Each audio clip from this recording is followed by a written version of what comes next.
ओम शांति। 28 फरवरी 2025 बाबा के महावाक्य। मीठे बच्चे, शांति चाहिए तो अशरीरी बनो। इस देहभान में आने से ही अशांति होती है। इसलिए अपने स्वधर्म में स्थित रहो। प्रश्न: यथार्थ याद क्या है? याद के समय किस बात का विशेष ध्यान चाहिए? उत्तर: अपने को इस देह से न्यारी आत्मा समझकर बाप को याद करना, यही यथार्थ याद है। कोई भी देह याद न आए, यह ध्यान रखना जरूरी है। याद में रहने के लिए ज्ञान का नशा चढ़ा हुआ हो, बुद्धि में रहे बाबा हमें सारे विश्व का मालिक बनाते हैं। हम सारे समुद्र, सारी धरनी के मालिक बनते हैं। गीत। तुम्हें पाके हमने। ओम शांति। ओम का अर्थ ही है अहम, मैं, आत्मा। मनुष्य फिर समझते ओम माना भगवान, परंतु ऐसे है नहीं। ओम माना मैं, आत्मा, मेरा यह शरीर है। कहते हैं ना, ओम शांति। अहम आत्मा का स्वधर्म है शांत। आत्मा अपना परिचय देती है। मनुष्य भल ओम शांति कहते हैं, परंतु ओम का अर्थ कोई भी नहीं समझते हैं। ओम शांति अक्षर अच्छा है। हम आत्मा हैं, हमारा स्वधर्म शांत है। हम आत्मा शांति धाम की रहने वाली हैं। कितना सिंपल अर्थ है। लंबा चौड़ा कोई गपोड़ा नहीं है। इस समय के मनुष्य मात्र तो यह भी नहीं जानते कि अभी नई दुनिया है व पुरानी दुनिया है। नई दुनिया फिर पुरानी कब होती है? पुरानी से फिर नई दुनिया कब होती है? यह कोई भी नहीं जानते। कोई से भी पूछा जाए दुनिया नई कब होती है और फिर पुरानी कैसे होती है, तो कोई भी बता नहीं सकेंगे। अभी तो कलयुग पुरानी दुनिया है। नई दुनिया सतयुग को कहा जाता है। अच्छा, नई को फिर पुराना होने में कितने वर्ष लगते हैं, यह भी कोई नहीं जानते। मनुष्य होकर यह नहीं जानते, इसलिए इनको कहा जाता है जानवर से भी बदतर। जानवर तो अपने को कुछ कहते नहीं। मनुष्य कहते हैं हम पतित हैं, हे पतित पावन आओ, परंतु उनको जानते बिल्कुल ही नहीं। पावन अक्षर कितना अच्छा है। पावन दुनिया स्वर्ग नई दुनिया ही होगी। चित्र भी देवताओं के हैं, परंतु कोई भी समझते नहीं। ये लक्ष्मी नारायण नई पावन दुनिया के मालिक हैं। ये सब बातें बेहद का बाप ही बैठ बच्चों को समझाते हैं। नई दुनिया स्वर्ग को कहा जाता है। देवताओं को कहेंगे स्वर्गवासी। अभी तो है पुरानी दुनिया नरक। यहाँ मनुष्य हैं नरकवासी। कोई मरता है तो भी कहते हैं स्वर्गवासी हुआ, तो गोया यहाँ नरकवासी है ना। हिसाब से कह भी देंगे बरोबर यह नरक ठहरा, परंतु बोलो तुम नरकवासी हो तो बिगड़ पड़ेंगे। बाप समझाते हैं, देखने में तो भल मनुष्य है, सूरत मनुष्य की है, परंतु सीरत बंदर जैसी है। यह भी गाया हुआ है ना। खुद भी मंदिरों में जाकर देवताओं के आगे गाते हैं, आप सर्वगुण संपन्न।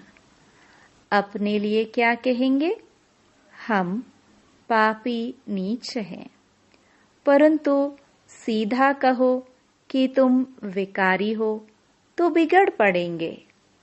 इसलिए बाप सिर्फ बच्चों से ही बात करते हैं, समझाते हैं, बाहर वालों से बात नहीं करते, क्योंकि कलयुगी मनुष्य हैं नरकवासी। अभी तुम हो संगम युगवासी। तुम पवित्र बन रहे हो। जानते हो हम ब्राह्मणों को शिव बाबा पढ़ाते हैं, वह पतित पावन है। हम सभी आत्माओं को ले जाने के लिए बाप आए हैं। कितनी सिंपल बातें हैं। बाप कहते हैं, बच्चे तुम आत्माएं शांति धाम से आती हो पाठ बजाने। इस दुखधाम में सभी दुखी हैं, इसलिए कहते हैं मन को शांति कैसे हो। ऐसे नहीं कहते आत्मा को शांति कैसे हो। अरे तुम कहते हो ना ओम शांति, मेरा स्वधर्म है शांति, फिर शांति मांगते क्यों हो? अपने को आत्मा भूल देह अभिमान में आ जाते हो। आत्माएं तो शांति धाम की रहने वाली हैं। यहाँ फिर शांति कहाँ से मिलेगी? अशरीरी होने से ही शांति होगी। शरीर के साथ आत्मा है तो उनको बोलना चलना तो जरूर पड़ता है। हम आत्मा शांति धाम से यहाँ पाठ बजाने आई हैं। यह भी कोई नहीं समझते कि रावण ही हमारा दुश्मन है। कब से यह रावण दुश्मन बना है, यह भी कोई नहीं जानते। बड़े बड़े विद्वान पंडित आदि एक भी नहीं जानते कि रावण है कौन, जिसका हम एफिजी बनाकर जलाते हैं, जन्म जन्मांतर जलाते आए हैं। कुछ भी पता नहीं। कोई से भी पूछो रावण कौन है, कह देंगे यह सब तो कल्पना है। जानते ही नहीं तो और क्या रिस्पॉन्ड देंगे? शास्त्रों में भी है ना, हे राम जी संसार बना ही नहीं है, ये सब कल्पना है। ऐसे बहुत कहते हैं। अब कल्पना का अर्थ क्या है? कहते हैं यह संकल्पों की दुनिया है। जो जैसा संकल्प करता है वह हो जाता है। अर्थ नहीं समझते। बाप बच्चों को बैठ समझाते हैं। कोई तो अच्छी रीति समझ जाते हैं, कोई समझते ही नहीं है। जो अच्छी रीति समझते हैं उनको सगे कहेंगे, और जो नहीं समझते हैं वह लगे, अर्थात सौतेले हुए। अब सौतेले वारिस थोड़े बनेंगे। बाबा के पास मातेले भी हैं तो सौतेले भी हैं। मातेले बच्चे तो बाप की श्रीमत पर पूरा चलते हैं, सौतेले नहीं चलेंगे। बाप कह देते हैं यह मेरी मत पर नहीं चलते हैं, रावण की मत पर हैं। राम और रावण 2 अक्षर हैं, राम राज्य और रावण राज्य। अभी है संगम। बाप समझाते हैं ये सब ब्रह्मा कुमार कुमारियां शिव बाबा से वर्षा ले रहे हैं। तुम लेंगे, श्रीमत पर चलेंगे? तो कहते हैं कौन सी मत? बाप श्रीमत देते हैं कि पवित्र बनो।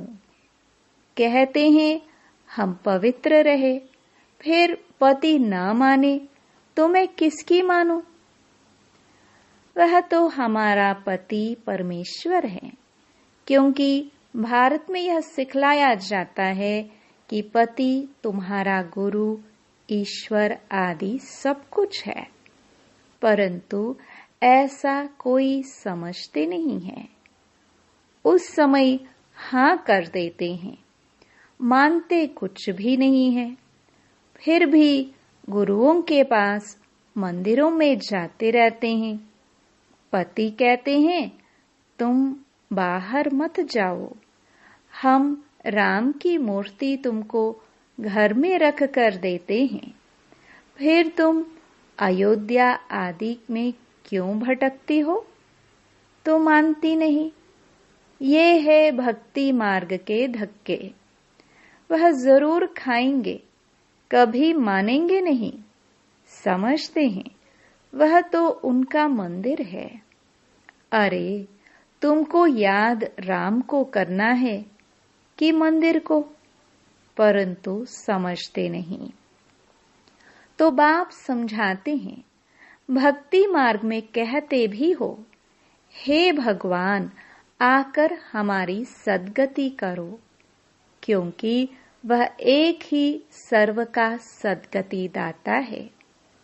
अच्छा, वह कब आते हैं यह भी कोई नहीं जानते। बाप समझाते हैं रावण ही तुम्हारा दुश्मन है। रावण का तो वंडर है, जो जलाते ही आते हैं लेकिन मरता ही नहीं है। रावण क्या चीज है यह कोई भी नहीं जानते। अभी तुम बच्चे जानते हो, हमको बेहद के बाप से वर्षा मिलता है। शिव जयंती भी मनाते हैं, परंतु शिव को कोई भी जानते नहीं है। गवर्नमेंट को भी तुम समझाते हो। शिव तो भगवान है, वही कल्प कल्प आकर भारत को नरकवासी से स्वर्गवासी, बैगर से प्रिंस बनाते हैं, पतित को पावन बनाते हैं। वही सर्व के सद्गति दाता है। इस समय सभी मनुष्य मात्र यहाँ है। क्राइस्ट की आत्मा भी कोई न कोई जन्म में यहाँ है। वापस कोई भी जा नहीं सकते। इन सब की सद्गति करने वाला एक ही बड़ा बाप है। वह आते भी भारत में है। वास्तव में भक्ति भी उनकी करनी चाहिए जो सद्गति देते हैं। वह निराकार बाप यहाँ तो है नहीं। उनको हमेशा ऊपर समझकर याद करते हैं। कृष्ण को ऊपर नहीं समझेंगे और सभी को यहाँ नीचे याद करेंगे। कृष्ण को भी यहाँ याद करेंगे। तुम बच्चों की है यथार्थ याद। तुम अपने को इस देह से न्यारा आत्मा समझकर बाप को याद करते हो। बाप कहते हैं तुमको कोई भी देह याद नहीं आना चाहिए। यह ध्यान जरूरी है। तुम अपने को आत्मा समझ बाप को याद करो।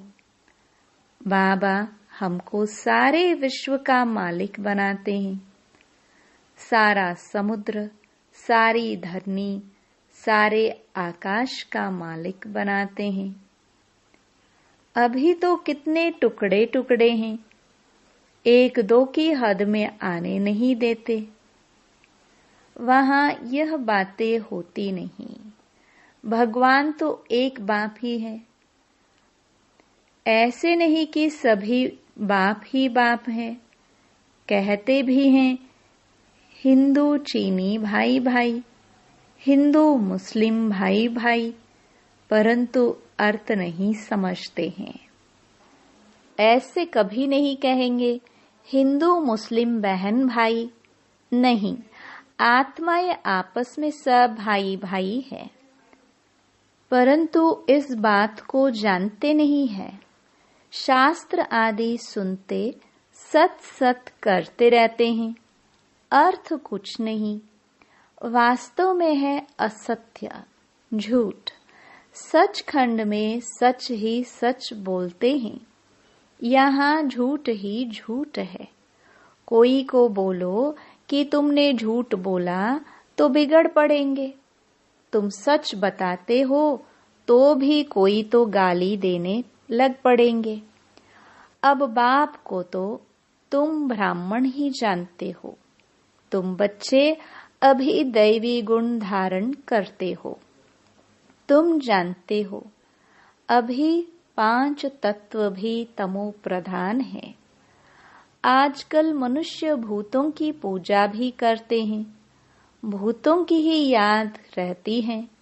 बाप कहते हैं अपने को आत्मा समझ, मामेकम याद करो, भूतों को मत याद करो। गृहस्थ व्यवहार में रहते हुए बुद्धि का योग बाप के साथ लगाओ। अब देही अभिमानी बनना है। जितना बाप को याद करेंगे तो विकर्म विनाश होंगे। ज्ञान का तीसरा नेत्र तुमको मिलता है। अभी तुमको विकर्माजीत बनना है। वह है विकर्माजीत संवत, यह है विकर्मी संवत। तुम योग बल से विकर्मों पर जीत पाते हो। भारत का योग तो मशहूर है, मनुष्य जानते नहीं हैं। सन्यासी लोग बाहर में जाकर कहते हैं कि हम भारत का योग सिखलाने आए हैं। उनको तो पता नहीं, यह तो हठ योगी है, वह राजयोग सिखला न सके। तुम राज ऋषि हो, वह है हद के सन्यासी। तुम हो बेहद के सन्यासी, रात दिन का फर्क है। तुम ब्राह्मणों के सिवाय और कोई भी राजयोग सिखला न सके। यह है नई बातें, नया कोई समझ ना सके। इसलिए नए को कभी अलाव नहीं किया जाता है। यह इंद्र सभा है ना, इस समय है सब पत्थर बुद्धि। सतयुग में तुम बनते हो पारस बुद्धि। अभी है संगम, पत्थर से पारस सिवाय बाप के कोई बना ना सके। तुम यहाँ आए हो पारस बुद्धि बनने के लिए। बरोबर भारत सोने की चिड़िया था ना, यह लक्ष्मी नारायण विश्व के मालिक थे ना। यह कभी राज्य करते थे, यह भी किसको पता थोड़ी है। आज से 5000 वर्ष पहले इन्हों का राज्य था। फिर वह कहाँ गए तुम बता सकते हो? 84 जन्म भोगे। अभी तमो प्रधान है, फिर बाप द्वारा सतो प्रधान बन रहे हैं। तत्त्वम, यह नॉलेज सिवाय बाप के साधु संत आदि कोई भी दे ना सके। वह है भक्ति मार्ग, यह है ज्ञान मार्ग। तुम बच्चों के पास जो अच्छे अच्छे गीत हैं उन्हें सुनो तो तुम्हारे रोमांच खड़े हो जाएंगे। खुशी का पारा एकदम चढ़ जाएगा। फिर वह नशा स्थायी भी रहना चाहिए। यह है ज्ञान अमृत। वह शराब पीते हैं तो नशा चढ़ जाता है। यहाँ यह तो है ज्ञान अमृत। तुम्हारा नशा उतरना नहीं चाहिए, सदैव चढ़ा रहना चाहिए। तुम इन लक्ष्मी नारायण को देख कितने खुश होते हो। जानते हो, हम श्रीमत से फिर श्रेष्ठाचारी बन रहे हैं। यहाँ देखते हुए भी बुद्धि योग बाप और वर्षे में लगा रहे। अच्छा, मीठे मीठे सिखिलदे बच्चों प्रति मात पिता बाप दादा का याद प्यार और गुड मॉर्निंग। रूहानी बाप की रूहानी बच्चों को नमस्ते। धारणा के लिए मुख्य सार। पहला, विकर्माजीत बनने के लिए योग बल से विकर्मों पर जीत प्राप्त करनी है। यहाँ देखते हुए बुद्धि योग बाप और वर्षे में लगा रहे। दूसरा, बाप के वर्षे का पूरा अधिकार प्राप्त करने के लिए मातेला बनना है। एक बाप की ही श्रीमत पर चलना है। बाप जो समझाते हैं वह समझकर दूसरों को समझाना है। वरदान। दिव्य बुद्धि की लिफ्ट द्वारा तीनों लोकों का सैर करने वाले सहज योगी भव। संगम युग पर सभी बच्चों को दिव्य बुद्धि की लिफ्ट मिलती है। इस वंडरफुल लिफ्ट द्वारा तीनों लोकों में जहां चाहो वहां पहुंच सकते हो। सिर्फ स्मृति का स्विच ऑन करो तो सेकंड में पहुंच जाएंगे। और जितना समय जिस लोक का अनुभव करना चाहो उतना समय वहां स्थित रह सकते हो। इस लिफ्ट को यूज करने के लिए अमृत वेले केयरफुल बन स्मृति के स्विच को यथार्थ रीति से सेट करो। अथॉरिटी होकर इस लिफ्ट को कार्य में लगाओ तो सहज योगी बन जाएंगे। मेहनत समाप्त हो जाएगी। स्लोगन। मन को सदा मौज में रखना यही जीवन जीने की कला है। अव्यक्त इशारे। एकांत प्रिय बनो, एकता और एकाग्रता को अपनाओ। एकांतवासी का डबल अर्थ है। सिर्फ बाहर की एकांत नहीं, लेकिन एक के अंत में खो जाना एकांत। नहीं तो सिर्फ बाहर की एकांत होगी तो बोर हो जाएंगे। कहेंगे पता नहीं दिन कैसे बीतेगा। लेकिन एक बाप के अंत में खो जाओ। जैसे सागर के तले में चले जाते हैं तो कितना खजाना मिलता है। ऐसे एक के अंत में चले जाओ, अर्थात बाप से जो प्राप्तियां हुई हैं उसमें खो जाओ।